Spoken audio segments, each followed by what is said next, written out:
राजा शांतनु ने उस कन्या को कहा, देवी तुम्हारे सौंदर्य को देख करके मैं चाहता हूं कि तुम मुझसे विवाह कर लो, क्योंकि मेरा 4 साल का बच्चा है और मेरे घर में मैं यमुना की शपथ लेता हूं मेरी स्त्री नहीं है। इस कथा से क्या समझ में आता है? इस कथा से यह समझ में आता है कि घर पे अगर किसी पुरुष को पत्नी है तो ऐसी स्थिति में उसे दूसरी महिला को अपनी पत्नी बनाने का ऑफर नहीं करना चाहिए, वो अपराध है, गलत है। तो राजा ने पहले कहा कि मेरे घर में कोई दूसरी स्त्री नहीं है और मेरा 4 साल का ये कुमार बालक है, इसको मां चाहिए, इसलिए मुझे तुम प्रिय लग रही हो, क्या तुम मुझसे विवाह करोगी? लड़की निषाद राज की ने उत्तर दिया, महाराज शादी करने में मैं स्वतंत्र नहीं हूं, इसीलिए जाइए आप मेरे हाथ को मेरे पिता से मांग लो, मेरे पिता से बात करो। सत्यवती के पिता से शांतनु महाराज ने विवाह के लिए बात की और जब बात की तो सत्य कौन ना बोलेगा ऐसे राजा को। महाराज शांतनु के सामने डर के मारे वो ना तो बोल नहीं पाया, पर उसने कहा कि अगर मेरी बेटी का विवाह मैं आपसे कर दूं तो मेरी बेटी की संतान को क्या मिलेगा। इसलिए महाराज शांतनु आपका तो पहले से ही बेटा है, तो आप तो इस बेटे को देंगे सब जो होगा आपके पास।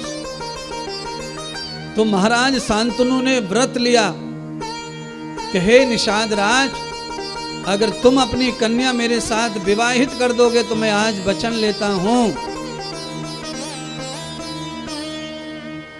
और ये वचन ये है कि मैं तुम्हारी पुत्री से पैदा हुए बालक को ही राजा दूंगा, धन दूंगा, वैभव दूंगा। निषाद राज तैयार हो गए।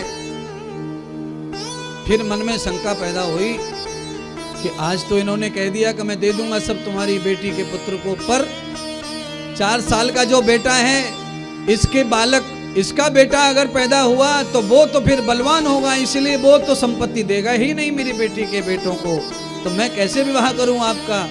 हा, कमाल हो गया। यहाँ पे तो अपने पिता शांतनु का विवाह करने के लिए देवव्रत गांगेय ने यहाँ पर प्रतिज्ञा ली, प्रतिज्ञा, और प्रतिज्ञा ये ली कि आपको अगर ये डर लगता है कि मेरा विवाह, मेरी संतान तुम्हारी पुत्री के पुत्रों को धन राज्य नहीं लेने देंगे, तो मैं ये भीष्म प्रतिज्ञा लेता हूं कि मैं आजीवन कभी विवाह करने वाला नहीं हूं। जब मैं विवाह करूंगा नहीं, औलाद होगी नहीं, तो तुम्हारी पुत्री के पुत्रों को, पुत्रियों को कोई खटका नहीं होगा। पितामह भीष्म ने आज अपने पिता शांतनु का विवाह करवा दिया, और विवाह होने के बाद में महाराज शांतनु और सत्यवती के संयोग से आप जानते हैं व्यास जी का अवतार हुआ। बोलो श्री व्यास भगवान की जय हो। व्यास जी का अवतार हुआ है महाराज। और फिर व्यास जी ने अपने जीवन की कथा सुनाई जन्मेजय राजा को। हे पुत्र, मेरा जन्म कैसे हुआ? ऐसे हुआ। ये चौथी पीढ़ी की कथा सुना रहे हैं। एक पीढ़ी परीक्षित, दूसरा अभिमन्यु, अर्जुन और पांडु, पांचवी पितामह भीष्म है, और ये हैं व्यास जी महाराज। 4 पीढ़ी की कथा पूरी सुना दी और 5वीं अपनी से शुरू की।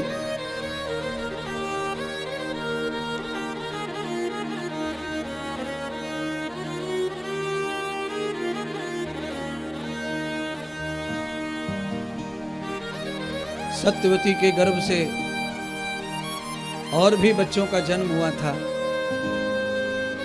जिनका नाम चित्रांगद आदि है।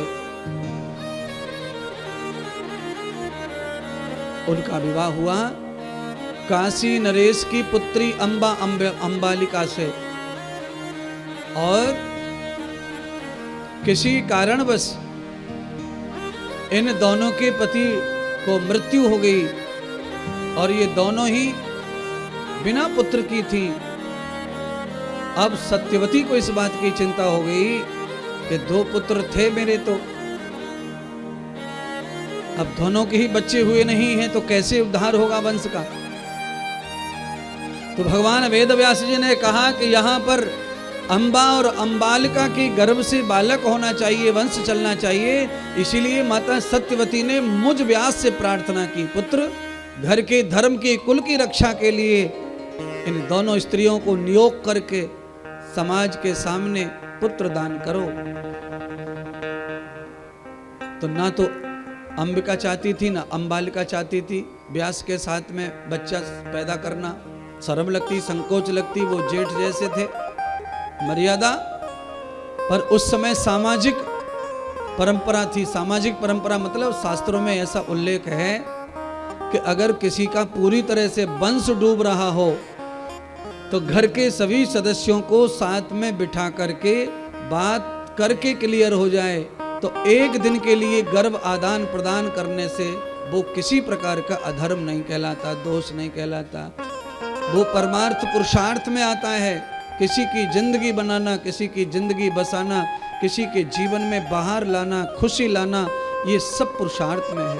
पर ये वासना रहित होना चाहिए, उपासना से और धर्म से ऐसा होना चाहिए। तो ये सारी बातें जैसे तैसे सत्यवती ने अंबा अंबालिका आदि को समझाया कि तुम देखो मान जाओ, ऐसा करो, ये कैसे चलेगा, कैसे होगा। और अभी व्यास जी के जो है उनके भी बच्चा नहीं है और कैसे वंश चलेगा। तो भगवान सूत जी ने सौनक जी को बताया, व्यास जी ने जन्मजय को बताया कि सत्यवती ने पहले अंबालिका को भेजा व्यास जी के पास, जाओ पुत्र प्राप्ति करो।